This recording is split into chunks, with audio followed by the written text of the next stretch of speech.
उस समय वह एक कठोर स्वभाव वाली महिला थीं, जिन्हें श्वेत साम्राज्य की बेताज रानी माना जाता था।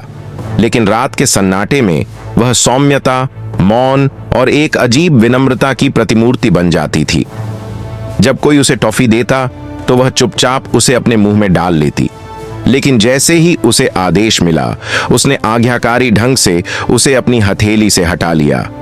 उसकी दबी हुई चीख वातावरण की खामोशी को तोड़ देती, लेकिन गर्म बाहों में पानी की तरह घुल जाती। पा हुआ है जो देखने में तो शांत है, लेकिन अंदर से बिल्कुल अलग है। फिर एक दिन उस युवक ने प्रश्न पूछा, क्या आप सचमुच सोच? क्षण के लिए पीछे मुड़कर देखा। फिर एक बार उसने उससे एक सवाल पूछा जो कई सालों से उसके मन में था, तुमने उस खतरनाक कुत्ते को कैसे नियंत्रित किया? मैंने उसे एक कुकी दी। तुम्हारे पास हमेशा कुकीज होती है।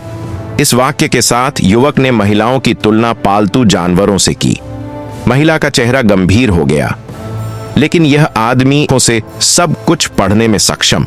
पुरुष की धमकी से महिला में एक अजीब सा आकर्षण पैदा हुआ, लेकिन उसके अंदर की गरिमा उसे झुकने नहीं देगी।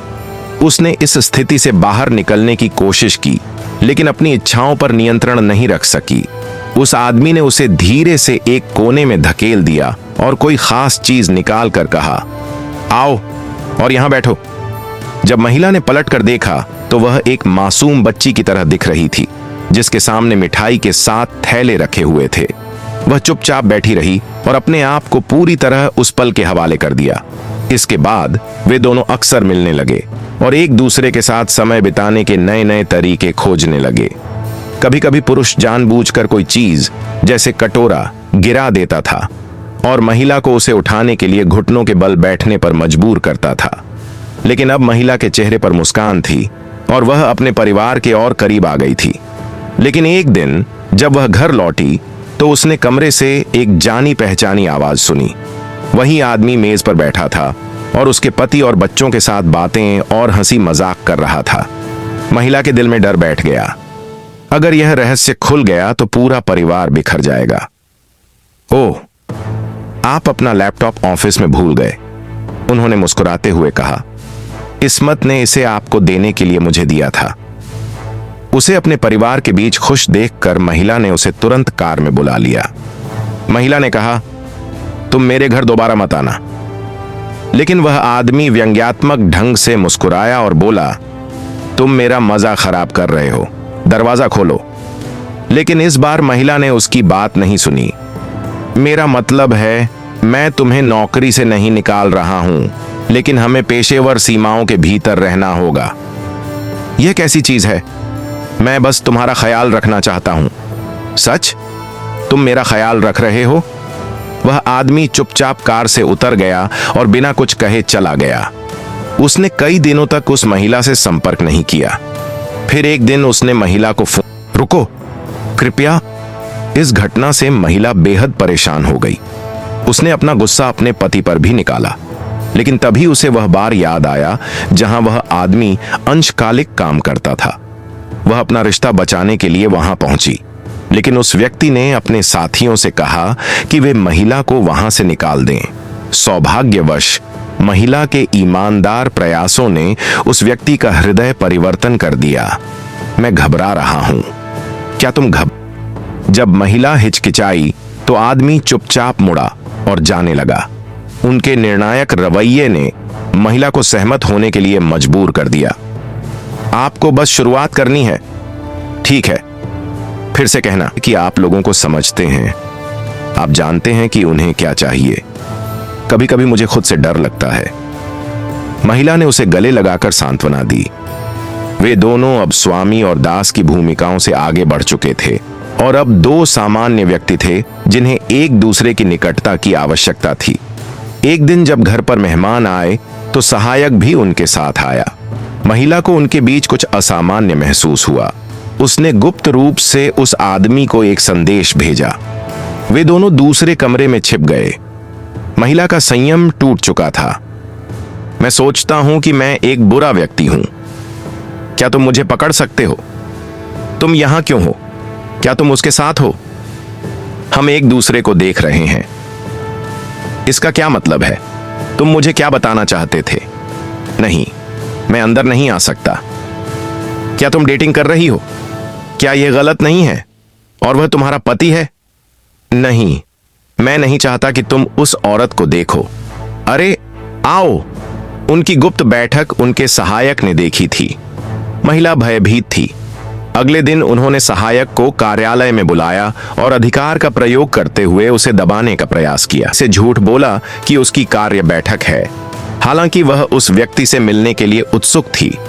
उसने बिना पलक झपकाए अपने पति से झूठ बोला और फिर एक अंधेरे नाइट क्लब में पहुंची जो पुरुषों और महिलाओं से भरा हुआ था। शराब और हार्मोन की गंध हवा में फैली हुई थी। वह व्यक्ति उसे एक निजी कमरे में ले गया जहां गहन बातचीत हुई, लेकिन उसके हमने बहुत कुछ किया है, तुम ठीक हो? उसकी बेटी के संदिग्ध व्यवहार ने उसे कई दिनों तक परेशान किया। फिर एक दिन अचानक झोली मिलने आई और महिला का दिल धड़कने लगा। झोली ने रहस्य उजागर करने से पहले काफी देर तक हिचकिचाहट दिखाई। मुझे पता है तुम्हारे और सैमुअल के बीच क्या चल रहा है, और मैं केवल वही चाहता हूं जिसका मैं हकदार हूं, न कि वह जो मुझे चुप कराने के लिए दिया गया है। जब हम छोटे थे तो यह सब काम चल सकता था, लेकिन अब तुम किस बारे में बात कर रहे हो? महिला ने अपनी युवावस्था में सत्ता के प्रति झुकाव दिखाया था। वह अतीत को भूलना चाहती थी, लेकिन सहायक ऐसा कोई लाभ नहीं चाहती थी। वह चाहती थी कि यह निषिद्ध संबंध समाप्त हो जाए। मुझे तुम्हें नीचे लाने में कोई दिलचस्पी नहीं है। आप उन कुछ महिलाओं में से एक हैं जिन्होंने वास्तव में खुद को बड़ा किया है। मेरी रुचि आपको वहां चाहता था। वह सारी रात उसका इंतजार करती रही, लेकिन जब वह सुबह उठी तो उसने देखा कि वह आदमी आंगन में तैर रहा था। उसने उसे अंतिम बार अलविदा कहने के लिए बुलाया, लेकिन अचानक पति वापस लौटा और दोनों को एक साथ पाया। ऐसी स्थिति असहनीय थी। पति ने तुरंत उस आदमी से लड़ना शुरू कर दिया, जैसे कोई बूढ़ा भेड़िया अपने क्षेत्र की रक्षा कर रहा हो। थोड़ी देर बाद दोनों घायल चेहरे लेकर शांत मन से बैठे और बातें करने लगे। उस व्यक्ति ने बताया कि रिश्ते में असली ताकत वह व्यक्ति है जो पुरुष पीड़ा का शिकार होता है, और पुरुष पीड़ा का शिकार करने वाले की सहमति ही दुर्व्यवहार को उचित ठहराती है। सतह पर स्वामी और दास के बीच का रिश्ता वास्तव में सम्मान पर आधारित है। पति को अचानक दर्द महसूस हुआ, यहां तक कि सांस लेना भी मुश्किल हो गया। आदमी ने उसके दुखी चेहरे को देखा और चुपचाप चला गया। वे फिर कभी नहीं मिले और वह महिला कभी घर वापस नहीं लौटी। प्यार और करियर के दोहरे झटके ने महिला को तोड़ दिया। यहां तक कि जब एक दिन उनकी बेटी उन्हें लेने आई तो उन्हें जाने में आशा दिखी। पति ने उसे माफ कर दिया और महिला ने अपनी इच्छाएं बता दी। ईमानदारी ने उन्हें फिर से जोड़ा और पति उसकी शर्मनाक नहीं है, और एक मासोकिस्ट के रूप में उसकी पहचान आज्ञाकारिता की श्रृंखला नहीं बल्कि एक विकल्प है। एक दिन जब वह अपने पुराने बॉस से भिड़ गया जिसने कई साल पहले उस पर दबाव डाला था, इसलिए इस बार उन्होंने सच बोलने का साहस किया। तुम अगले हफ्ते ड्रिंक के लिए क्यों नहीं आते? मैंने घर अपने लिए ले लिया है, हम बात कर सकते हैं। क्या तुम सेक्स करोगे सेबेस्टियन? अरे सावधान रहो रोमी, मुझे तुमसे डर नहीं लगता। आप जो भी हैं, आप क्या जानते हैं, आप क्या नहीं जानते, मुझे इसकी परवाह नहीं है। बस मुझसे फिर कभी ऐसे बात मत करना। अगर मैं अपमानित होना चाहता हूं तो मैं इसके लिए किसी को पैसे दूंगा। अब मेरे कार्यालय से बाहर निकल जाओ।